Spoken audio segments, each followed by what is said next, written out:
This is an audiobook reading of Donald's Dismantlings and Understanding Fascism. This article was first published in Sparkle number 1, which can be found at patreon.com/sparkle. To further Marxist theory and education, get new issues of Sparkle, as well as to support the magazine and its contributors, please visit us and become a patron at patreon.com/sparkle, where we have multiple payment tiers available.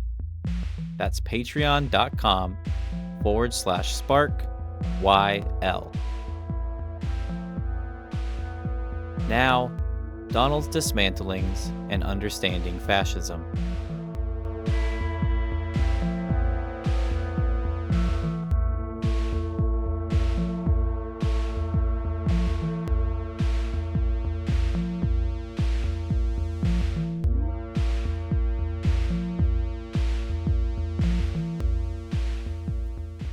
One.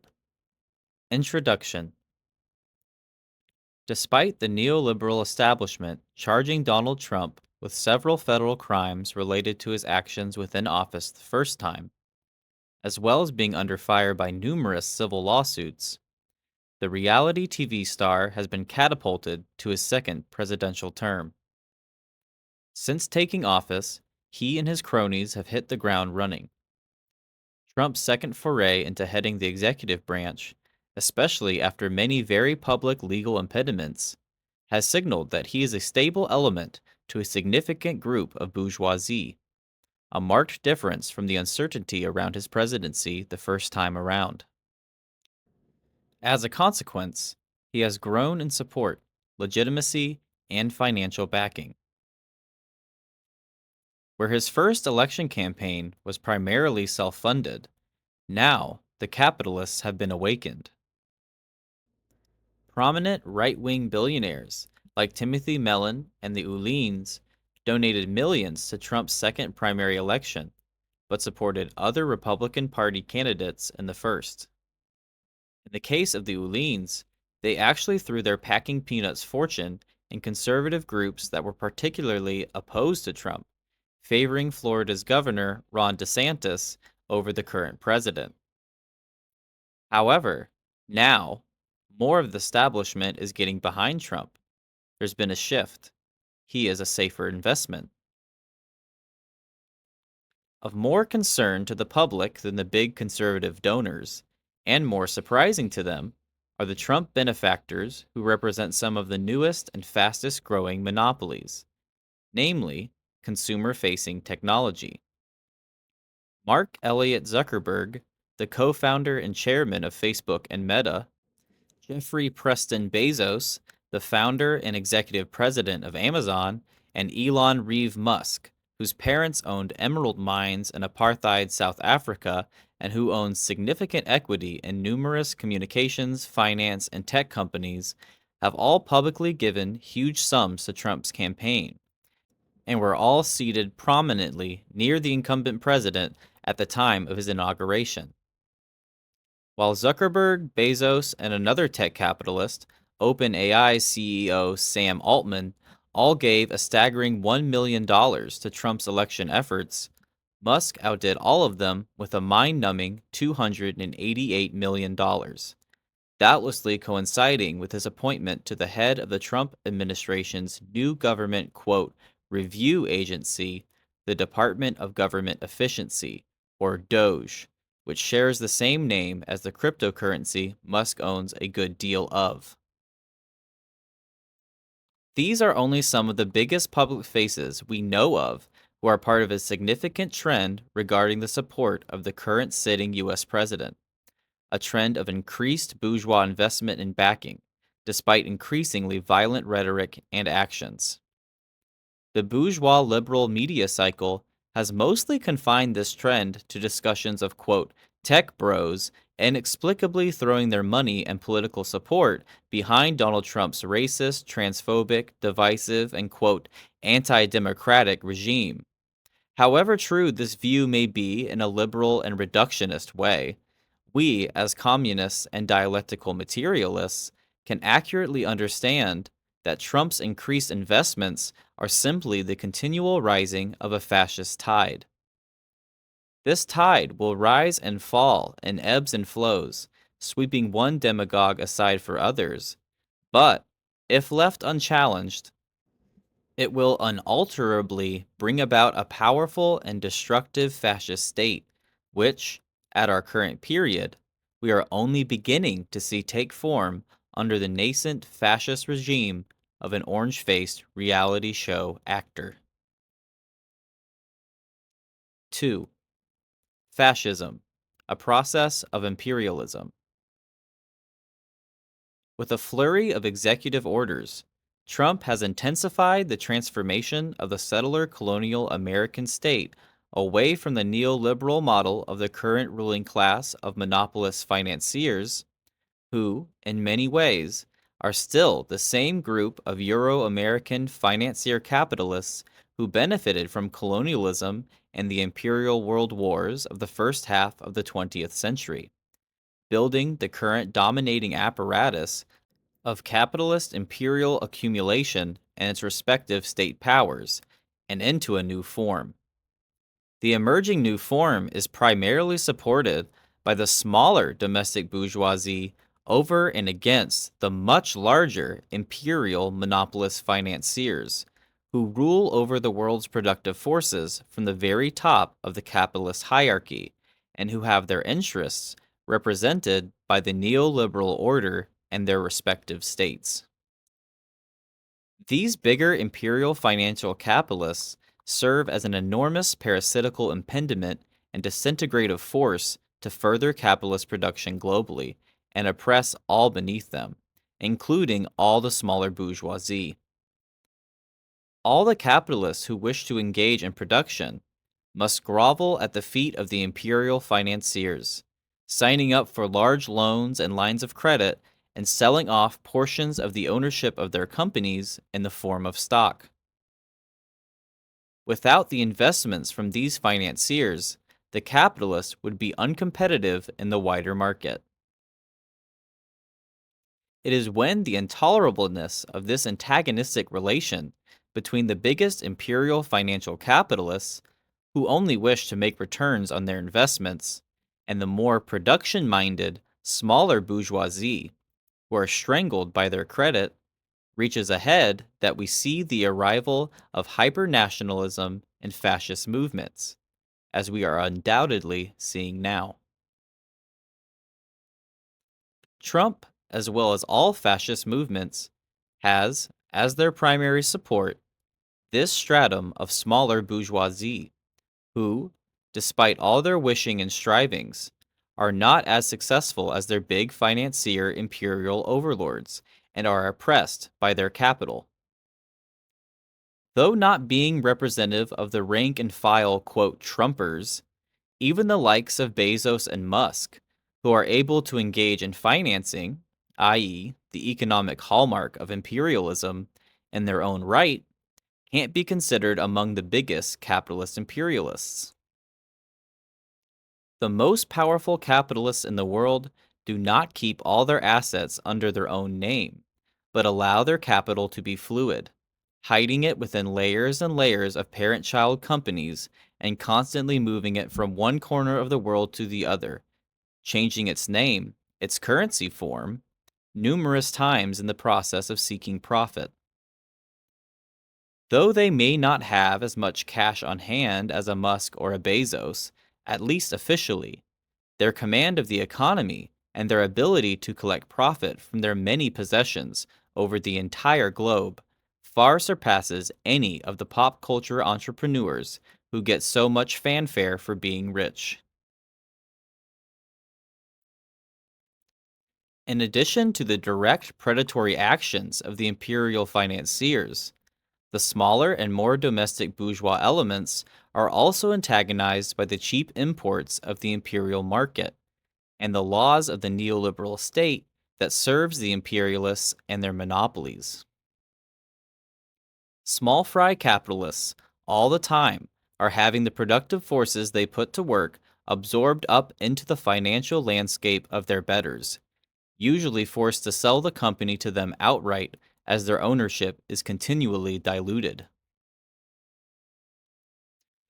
Being oppressors themselves, however, these smaller bourgeois forces still retain a vested class interest in sucking up the surplus labor value of the proletariat and are infected with individualist dreams of personal accumulation at the expense of the working masses.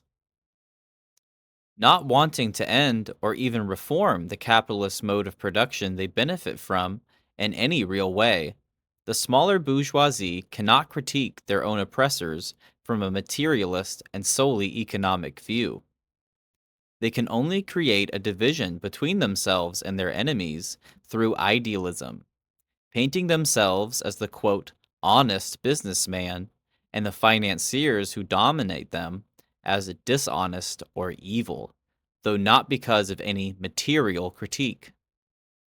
Because they cannot make a material critique, and, in all honesty, wish to become financial imperialists themselves, they have no other recourse to create a division between themselves and the current financial imperialists than idealist slanders, utilizing the bigoted, racial, gender, religious, or otherwise baseless and slanderous rhetoric they learned from the violent history of imperialist accumulation, calling their enemies all, quote, degenerate conspirators and targeting capitalist property for their own expropriation by virtue of the owner's racial, religious, gender, or other personal cultural identifiers.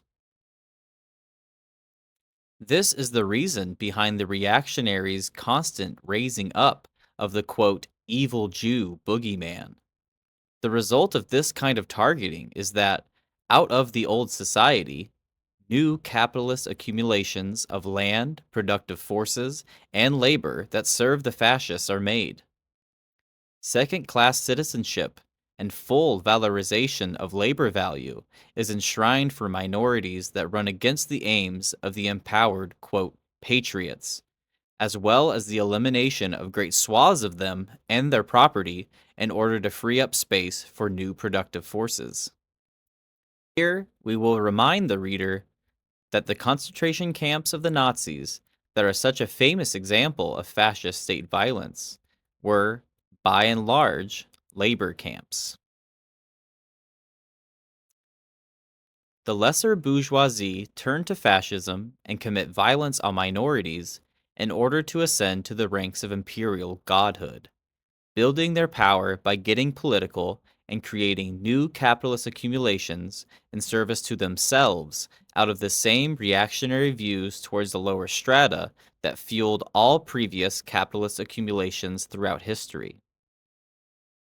This is the material reason behind their hypernationalism, their racism, their queerphobia, misogyny, and their general reactionary nature. All ideological tenets existing now within capitalist imperial society, and as a result of it, that, when further weaponized behind the power of the state through fascism, create new violent imperial accumulations out of the strata targeted, parasitically enriching a privileged group of bourgeoisie to the point of their transformation into a new strata of imperial financiers.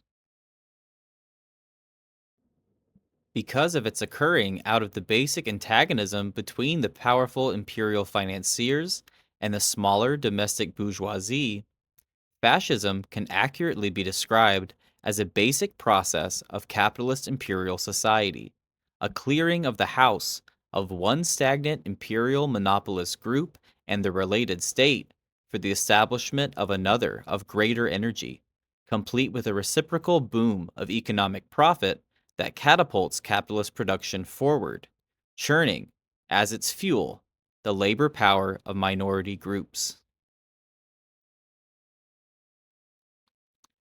3. Changing of the guard.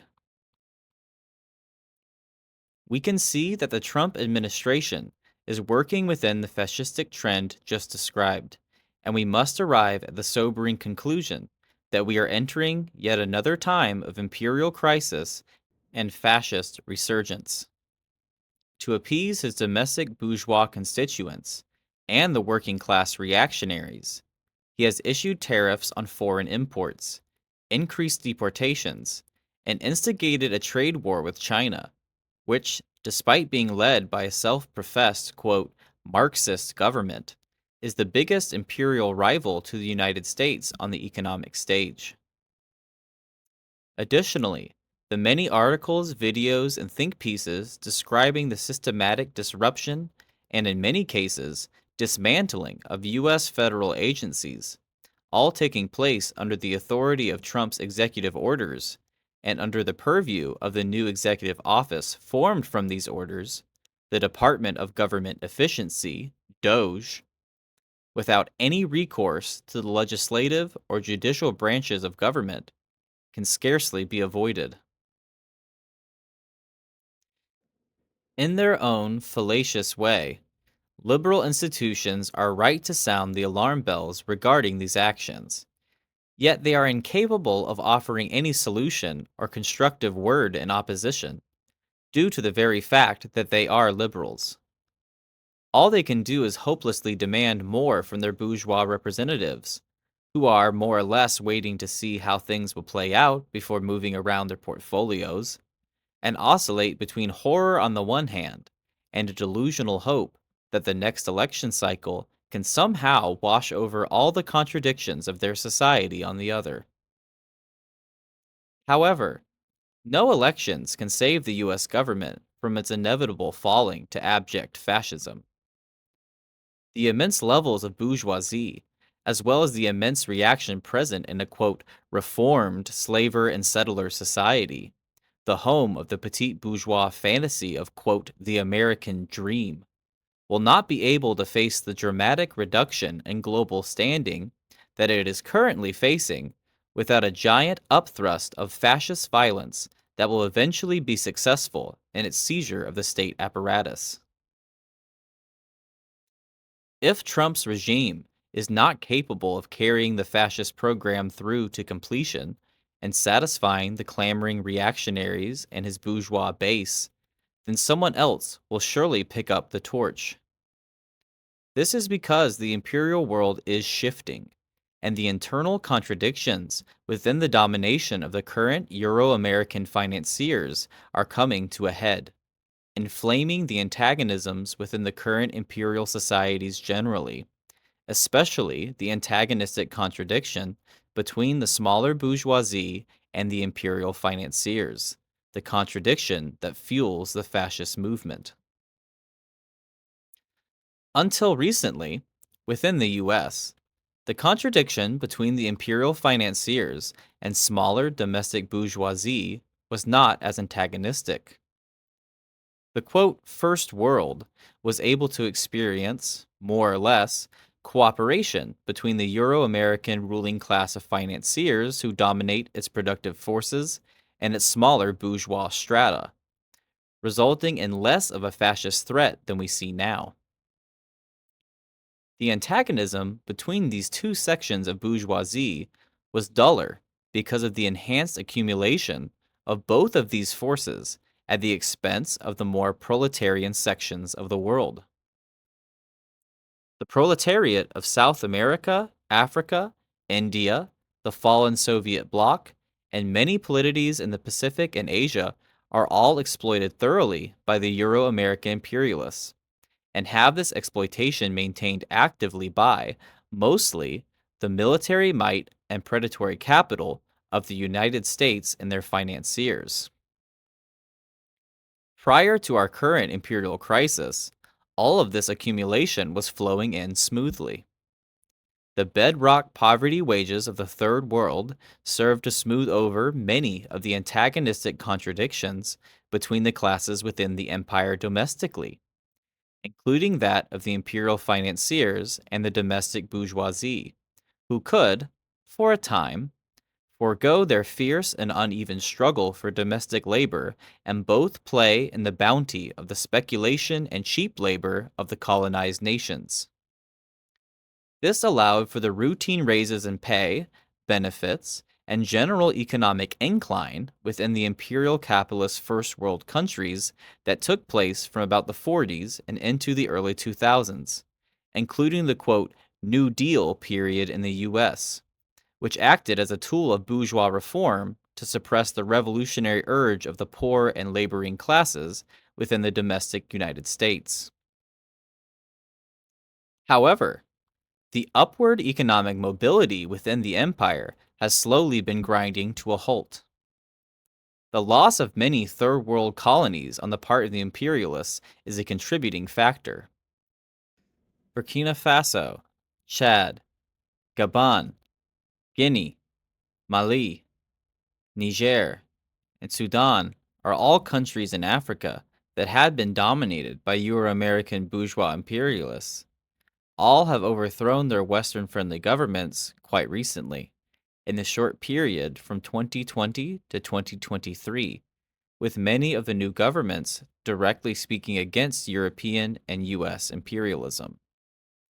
Additionally, the nations of Latin America are more and more creating anti Western political alliances, utilizing the socialistic traditions of the Cuban Revolution and the Bolivarian independence movement.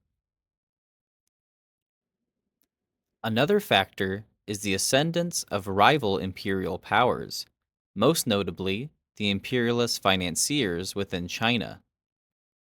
The Dengist economic reforms relegated the Chinese proletariat as host to large sections of the Euro American imperialists' production in the 80s and 90s, birthing also many Chinese financiers. These financiers are now the leading members of the BRICS Association, a growing rival imperial economy to the Euro American dollar.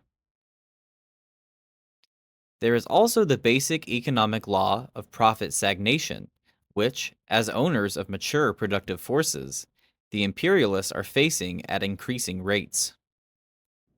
All these account for instability within the imperial countries, but especially the United States, which results in new political movements, including fascist ones. Number 4. The current dismantlings. Par to the fascist course, the federal adjustments Trump, DOGE, and their supporters are now making to the state apparatus are justified with the use of violent rhetoric towards minorities, stating that they are combating, quote, DEI policies, which stands for diversity, equity, and inclusion, signifying in the fascist psyches of Trump and his supporters a struggle against the supposed degenerative effect of national and cultural minorities on their society. A Business Insider article regarding the government dismantling, last updated on April 2nd, 2025, gives a brief overview of how the dismantlings have affected numerous federal agencies and includes quotes from the Trump administration concerning these agencies. Disregarding the insider's pro bourgeois views, and in an effort to give a quick and expedient overview of the dismantling so far, below we include large sections from the aforementioned Business Insider article, the portions in quotes, as well as sections from other articles cited accordingly, and our own brief commentary, after which we will draw appropriate conclusions. Department of Health and Human Services, HHS. Quote, Department of Health and Human Services Secretary Robert F. Kennedy Jr. announced a major restructuring of the agency that will include laying off around 10,000 federal workers, refocusing the mission of the Centers for Disease Control and Prevention to preventing epidemics and consolidating the sprawling department's 28 divisions into 15 divisions. The expected staffing reductions at the HHS, which oversees 13 federal agencies, including the CDC, Food and Drug Administration, National Institutes of Health, and the Centers for Medicare and Medicaid Services, include 3,500 jobs at the FDA, 2,400 at the CDC, and 1,200 at the NIH. HHS said the overall restructuring aligns with Trump's Department of Government Efficiency Workforce Optimization Initiative, and that the employee cuts alone will save taxpayers $1.8 billion per year. End quote. Kennedy has also vowed, quote, a massive testing and research effort to determine the cause of autism by September of this year, amassing the private medical records of American citizens and creating a new registry for the, quote, disease. U.S. Postal Service, USPS. Quote, Elon Musk has called for the privatization of the U.S. Postal Service, and Trump has said he would consider merging the independent agency with the Commerce Department. In a letter to Congress on March 13th, Postmaster General Louis DeJoy committed to working with DOGE to make the agency more efficient, including cutting 10,000 jobs and eliminating billions of dollars from the budget. And in a March 17th follow up letter, DeJoy further detailed USPS's plans to work with DOGE, including a review of the agency's real estate portfolio. Days later, DeJoy announced in a statement that he would be stepping down from his role effective immediately. End quote. The Internal Revenue Service, IRS. Quote, Task Force, DOGE, sought access to the Internal Revenue Service's data system that houses highly sensitive information about every taxpayer, nonprofit, and business in the country, the Washington Post reported on February 16th. But the White House later agreed to block DOGE's full access to the IRS's payment systems, instead granting read-only access of taxpayer data that has been anonymized, the Post reported on February 20th, citing people familiar with the arrangement. The IRS was also one of several federal agencies where probationary employees were fired en masse. And the IRS is working up plans that could cut its 90,000 person workforce in half through a variety of layoffs, attrition, and incentivized buyouts, the Associated Press reported on March 4th, citing people familiar with the matter. End quote. The National Institute of Health, NIH. Quote, the National Institutes of Health, the federal agency that funds and conducts medical research under the Department of Health and Human Services, has also been targeted by Trump and Musk's widespread staffing cuts across the federal workforce, with the agency losing over 1,100 staffers, according to an internal email obtained by Reuters. End quote. Centers for Medicare and Medicaid Services, CMS. Quote, the Centers for Medicare and Medicaid Services, the agency that provides health care to more than 160 million Americans, said in a press release on February 5th that its officials were working with DOGE to find opportunities for more effective and efficient use of resources in line with meeting the goals of President Trump. In response to a post containing a Wall Street Journal article about CMS collaborating with DOGE, Musk wrote on X, yeah, this is where the big money fraud is happening. On February 12th, a group of 32 Democratic senators wrote a letter to Trump urging him and Musk to keep their hands off Medicare or Medicaid. DOGE is invading CMS, posing immeasurable risks to Americans' health care, the letter reads. DOGE representatives with no training or expertise could make unilateral, politically motivated decisions to target both beneficiaries and healthcare providers while blocking access to care and essential payments for services. End quote. National Aeronautics and Space Administration, NASA. Quote, on February 14th, the space agency confirmed to Flying, an aviation-focused magazine, that DOGE staff were on site to review its payments. NASA has done quite a lot of business with Musk's own space company, SpaceX, amounting to around $14.5 billion in contracts between the two. End quote. Department of Education, ED. Quote, Trump has repeatedly said he wants to shut down the Department of Education. On February 12th, he told reporters that he wants the department closed immediately, adding that it is a big con job. Along with some GOP lawmakers, Trump has said that education should be handled at the state and local level, and that a federal agency isn't necessary. And on March 20th, Trump made moves on that plan, signing an executive order directing his new education secretary, Linda McMahon, to begin the process of eliminating the department. On February 12th, DOGE said that it had canceled a number of ED contracts, including a $4.6 million contract to coordinate Zoom and in person meetings, a $3 million contract to write a report that showed that prior reports were not utilized by schools, and a $1.4 million contract to physically observe mailing and clerical operations. The cost cutting group has also said that it has terminated 89 contracts at the ED, totaling $881 million. End quote. U.S. Agency for International Development, USAID. Quote, Musk has been working to shut down the U.S. Agency for International Development, which funds humanitarian efforts around the world. As the world's largest provider of humanitarian aid, the U.S. channeled nearly $32.5 billion through the agency in 2024, providing aid to countries like Ukraine, Jordan, and Ethiopia. In a post on X on February 3rd, Musk accused the agency of being a criminal organization, and he spent the weekend feeding U.S. aid into the wood chipper. Hours later, USAID workers were told to stay home from work, and within days, the agency announced that all direct hire personnel would be placed on leave globally, with a few exceptions, a move that would have reduced its workforce from over 10,000 employees to less than 300.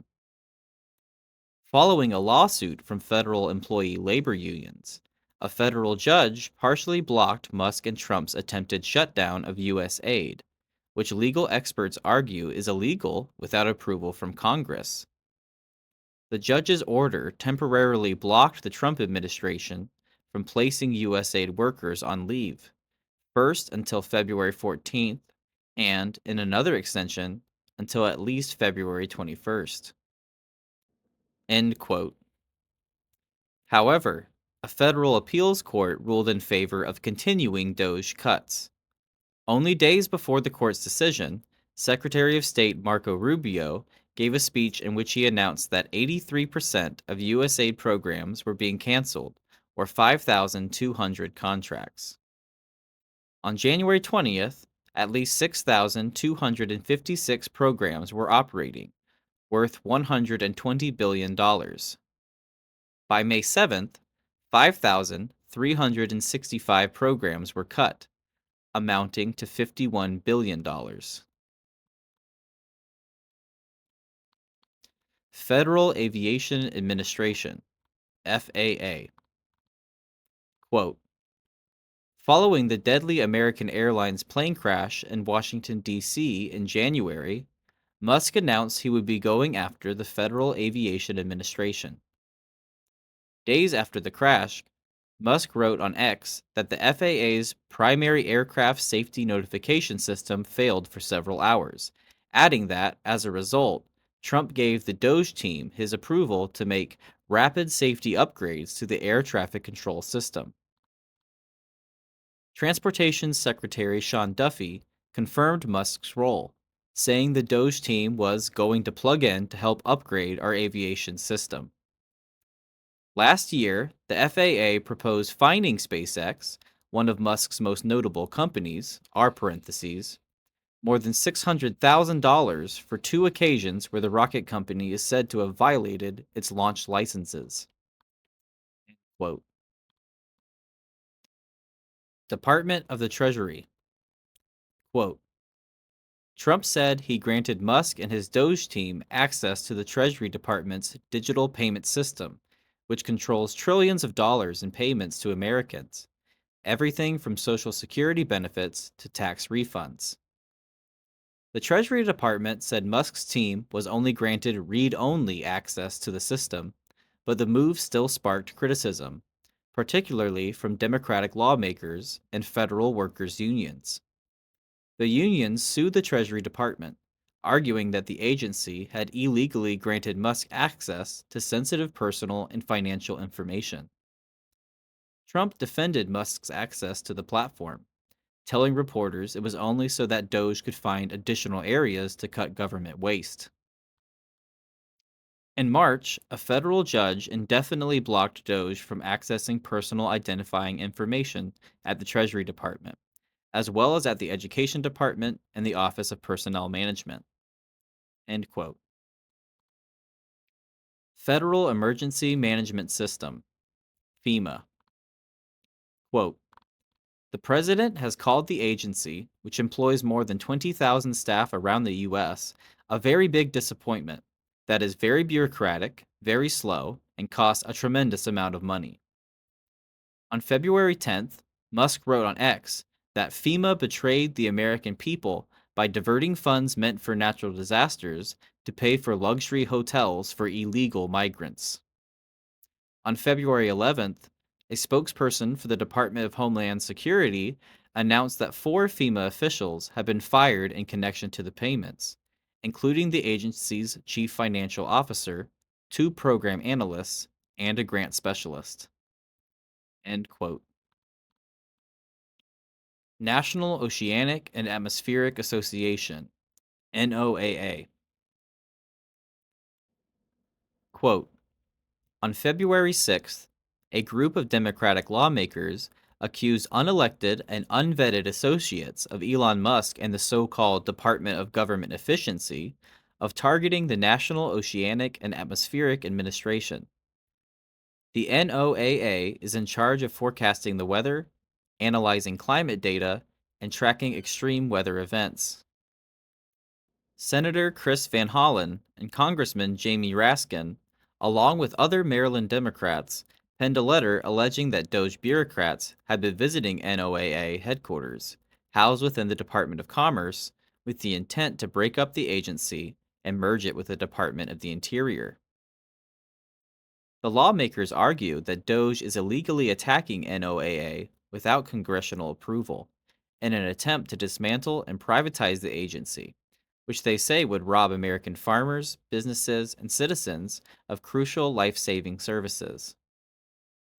The Trump administration has already laid off hundreds of workers at NOAA, which meteorologists say will degrade weather forecasts and public safety.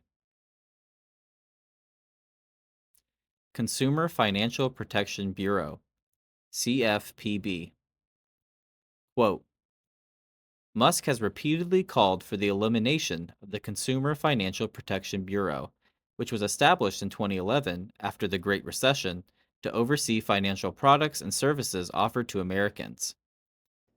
It seeks to protect Americans from financial scams and abusive practices, like excessive overdraft fees. CFPB RIP, Musk wrote on X on February 7th next to a tombstone emoji. End quote. In April, 90% of CFPB employees were laid off. In addition to these instances, portions of the federal workforce were also bought out. A January 28th email from the Office of Personnel Management that was sent to the majority of federal employees promised full pay without work until September 30th to any who resigned. 75,000 of them, or roughly 3.5% of federal employees, accepted the terms. This, despite money not being allocated by Congress for the purpose, casting doubt on the validity of the whole arrangement. Clearly, all is not peaceful in the halls of power.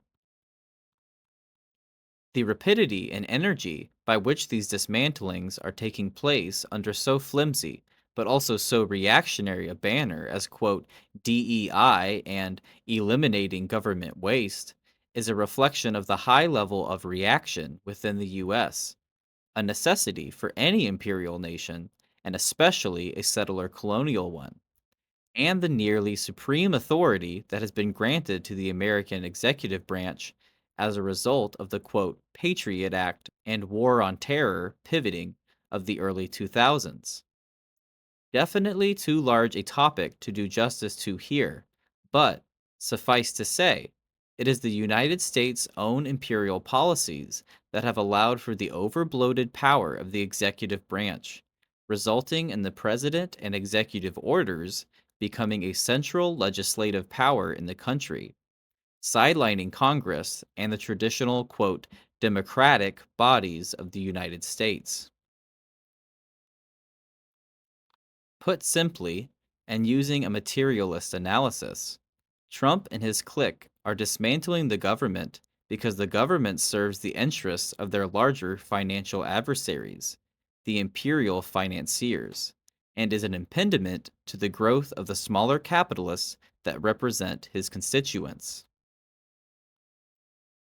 It is the stratum of the biggest imperial financiers, with few exceptions, that any and all, quote, stable governments of the first world, including their bureaucratic agencies, are subordinated to. The status quo stability of the U.S. government and any other nation within its sphere of influence actually signifies stability regarding the profit accumulation of this section of high level financier capitalists. These imperial capitalists have chained all the smaller capitalistic elements of their society to credit lines they hold the reins to, and are the beneficiaries of decades old systems of bureaucracy that allow their wealth to control the movement of governments.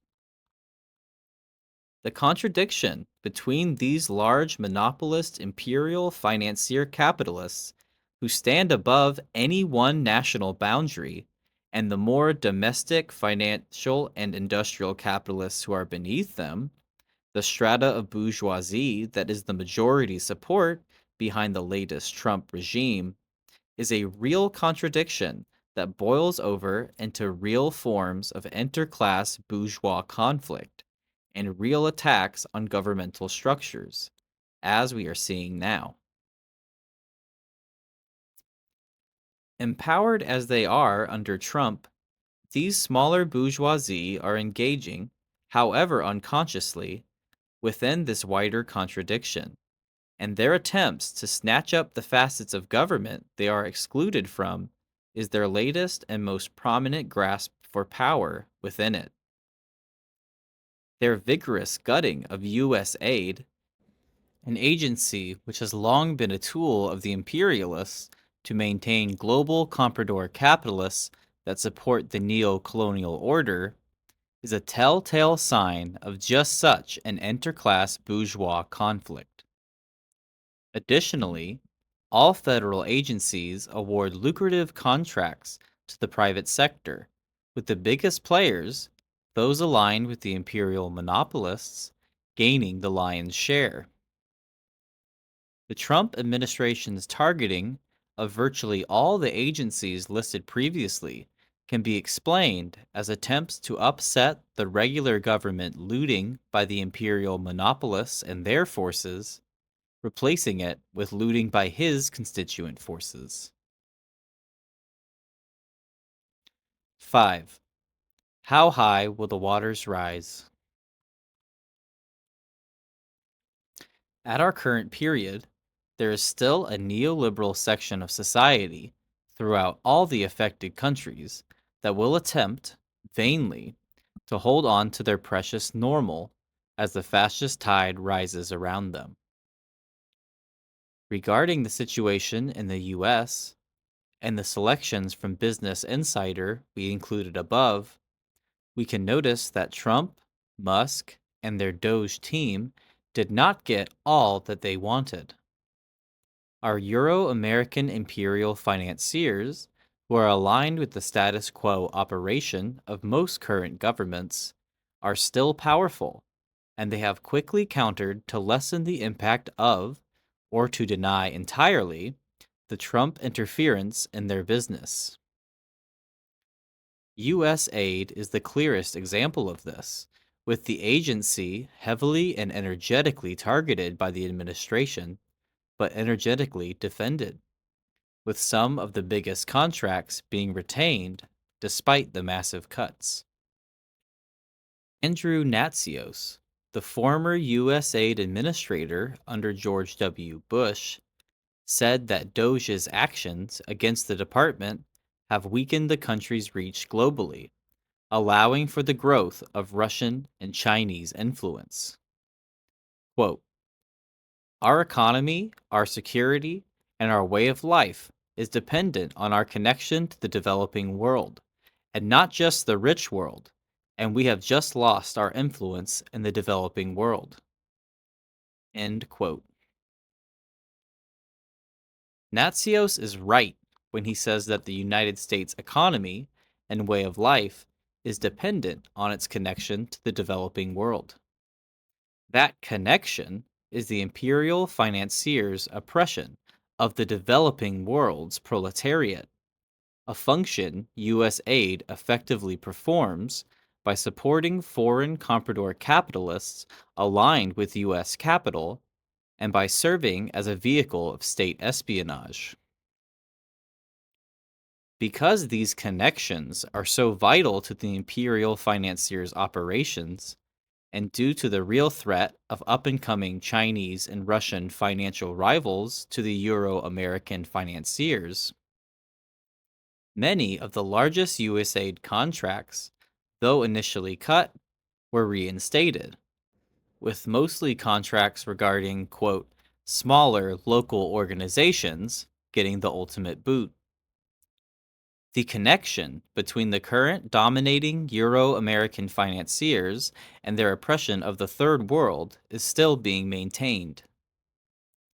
The fact that the Trump administration was unable or unwilling to sever this connection entirely at this time is because the big financiers are still powerful and are still capable of protecting the status quo imperial order they benefit from. The vocal disapproval of Trump and Doge's actions by large sections of prominent capitalists also shows the strength of the current imperial clique. Many large companies have vocalized their position against the Trump administration and the extra legislative actions of the Doge agency, rejecting their demands for anti DEI policies, which so far have only been enforced regarding federal agencies. Microsoft, Delta Airlines, and JP Morgan Chase, the largest bank in the United States, were some of the big objectors, with the Walmart heiress, Christy Walton, and her quote, No Kings protest being a recent and prominent addition to the dissenters. There are large sections of capitalists who, apparently, have not found the crisis so crippling to their profit that they need to go on a political crusade, and are, more or less, content with the current ruling strata. As the crisis of imperialism worsens and fascism develops among the masses, however, the fascist camp will gain legitimacy, while the Euro American imperial financiers' hold on society will continue to wane. Many of these once staunch opponents of Trumpism will change their tune in their search for profit, throwing their investments behind him or the subsequent fascists as they gain more legitimacy, just as large portions of bourgeoisie have done already with Trump's second term. In actuality, however, and because the crisis within Western imperialism has not yet reached a sharp enough point, Trump is most likely not the fascist who will establish the quote, American Reich. At our current stage, their movement is not organized enough to fully combat the liberal establishment, and the imperial bourgeoisie are still capable of defending their investments and status quo neoliberal society. However, as the fascist tide continues to rise, even portions of the biggest global bourgeoisie will be in support, especially as the new imperial relations, occurring from the domination of a new set of leading imperial financiers, deny profit to the decaying Euro American power. For now, however, there will be a counter to the dismantling and all the damage that Trump does to the federal apparatus. If they are to remain in power, the Trump clique will likely not be able to carry a fascist program forward to its completion.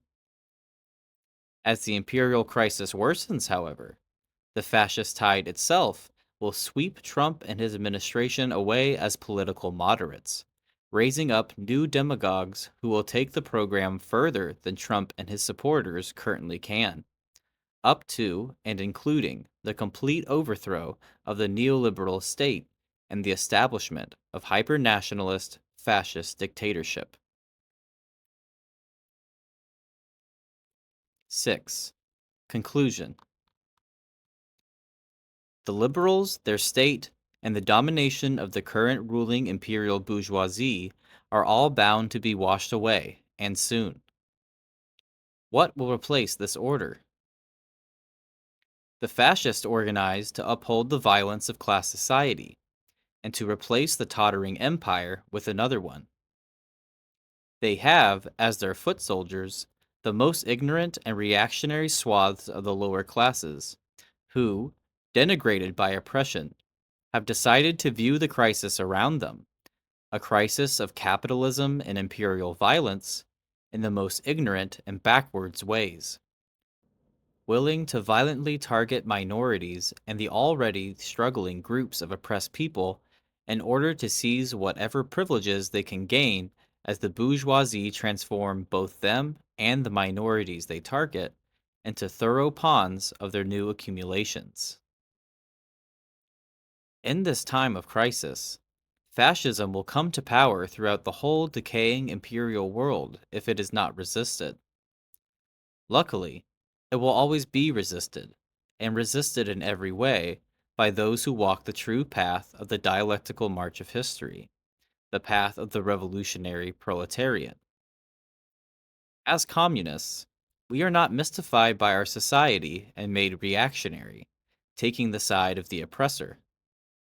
We understand the class and material motions of capitalist imperialist crisis, and are, throughout the whole world, forming associations amongst ourselves for the study of Marxism and the formation of an organized party to resist and eventually eliminate both the fascists and the capitalists, carrying the world into the new epoch of the socialist society, which we understand is inevitable due to the inherent contradictions of capitalism that no fascist or bourgeoisie will ever be able to solve, and which can only be solved by the unified empowerment of the proletariat.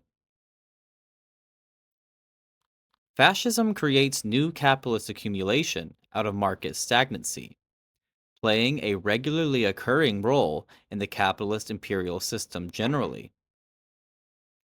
Due to the imperial capitalist mode of production, the capitalist societies will always deal with the reactionary hordes clamoring for new privileges and new violent systems to ensure a bedrock poverty proletariat and their own parasitism. This is a reflection of the bourgeoisie's domination over the productive forces and their related domination over society. Like the bourgeoisie they represent, fascists are, as always, due to their class interest, seeking these same things: cheaper labor, new annexations, and new accumulations, and all in order to grant privileges to themselves and their few at the expense of the quote, foreigner.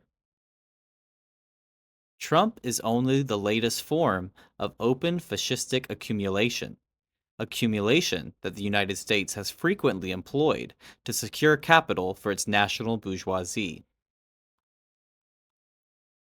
We cannot say that the genocidal treatment of the indigenous peoples of North America, chattel slavery, Japanese internment camps, Jim Crow laws, the war on drugs, imperial war, or the militarization of the U.S. border share nothing with fascism, even though they all occur under the quote, normal government of the United States.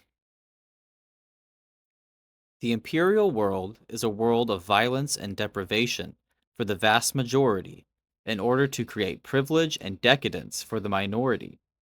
And this is true during liberal, neoliberal, and fascist government forms. The fact that we are now, Within the United States, facing a fascist government form is a sign of the desperation of all capitalist classes, proof of crisis in the imperial world, and also a firm signaling of an immense period of opportunity for the communists that we are just now beginning to grasp hold of. We can and will cut through the reactionary smokescreens of ignorance with much greater ability now that we are entering a period of crisis in which all the underpinnings of our current imperial society are being thrown into the air, with the masses increasingly dissatisfied and clamoring for answers. The rising of the fascists, who spring up in order to violently enforce the imperial relation in their favor, is also a rising of their antithesis, the class-conscious proletariat. In its political ascendance, and having nothing to gain by clinging to the reaction of class society, the proletariat will cut through the fascists, the bourgeoisie, and all reaction generally as they take their proper place as production's next ruling class, the final ruling class, who will transform the world away from the violence of all imperialism and capitalist domination and towards the abundance of the free and liberated communist society.